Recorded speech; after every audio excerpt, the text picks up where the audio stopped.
Groupe 12 Stein, Erwin, Ekeviane, Noulet, Charlotte. Stratégie individuelle, stratégie collective, comportement altruiste, compétition, coopération. Lors d'un décès dans une famille, on ressent la peine de la personne qui vit ce drame. Cela s'appelle l'empathie. Pourquoi en éprouve-t-on pour les proches d'un défunt? C'est un sentiment. Il s'agit de la capacité à comprendre les sentiments des autres sans les vivre soi-même et de pouvoir se mettre à sa place. Ne pas confondre empathie avec sympathie et compassion.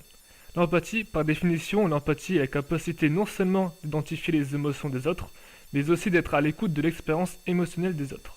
L'empathie est alors soit une pensée et une émotion. La sympathie est la possibilité de sélectionner les bonnes réponses émotionnelles appropriées les états émotionnels de l'autre. Dans la vie courante, on dira « je suis désolé pour vous, est-ce que je peux vous aider ?» La compassion, cette capacité nous oblige à nous mettre dans la peau de l'autre et sentir l'émotion comme si on ressentait la même. Dans la vie courante, on dira « je comprends ta fatigue, je vais aller faire les courses et tu vas te reposer ». Où se situe l'origine de l'empathie? L'origine de l'empathie se situe dans la zone préfrontale droit. Pour cela, voyons comment fonctionne une IRM. Le principe d'une IRM est très facile à comprendre.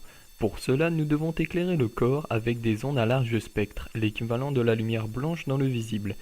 Les ondes pénètrent dans le corps et chaque atome d'hydrogène est éclairé et renvoie une onde, ce qui nous donne une image par un logiciel. Posons-nous la question. Les psychopathes ressentent-ils de l'empathie? Un psychopathe comprend les désirs et les intentions des autres. Contrairement à une idée répandue, les psychopathes semblent capables d'empathie. Cependant, ils n'en éprouvent pas spontanément devant la souffrance des autres. Pour les psychopathes, le sens d'un mot ne va pas plus loin que le mot même. Il n'y a aucune consistance émotionnelle cachée derrière. C'est l'une des raisons pour lesquelles les psychopathes restent si froids, calmes et posés dans des situations de danger extrême, tout comme les terroristes. De l'empathie pour son propre groupe. Lorsqu'on demande à des cobayes blancs qui s'affirment pourtant non racistes de sélectionner un candidat pour un poste, quand les compétences sont sans ambiguïté, le candidat noir n'est pas discriminé. Mais lorsque ces compétences trahissent des forces et des faiblesses, le candidat blanc est systématiquement favorisé par rapport au candidat noir. Avant de voir les principaux éléments qui provoquent l'empathie, définissons ce qu'est une hormone et une neurohormone. Une hormone est une substance sécrétée par une glande endocrine, libérée dans la circulation sanguine et destinée à agir de manière spécifique sur un ou plusieurs organes cibles afin d'en modifier leur fonctionnement.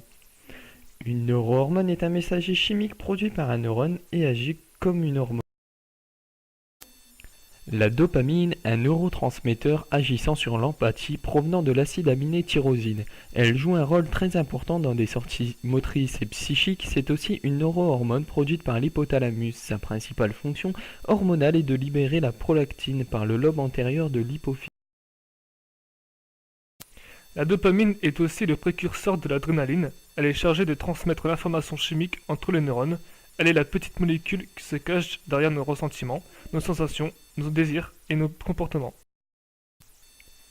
Le transport de la dopamine. À l'intérieur du cerveau, les neurones véhiculent les influx nerveux, traités par les différentes cellules nerveuses. Ces informations se transforment ensuite en des messages chimiques, et c'est la dopamine qui les transmet d'un neurone à un autre. On appelle synapse la connexion entre les deux neurones émetteurs d'un côté et récepteurs de l'autre. Un dysfonctionnement au niveau de la synapse perturbe ainsi la transmission de l'information et affecte le bon fonctionnement du système nerveux. La libération massive de dopamine dans le cerveau procure du plaisir à la personne. Toutefois, un excès de dopamine dans le cerveau, dû à la prise de médicaments ou de drogues, peut entraîner chez la personne des hallucinations et des troubles comportementaux tels que l'hypersexualité, l'addiction au jeu, etc. Created using Powtoon.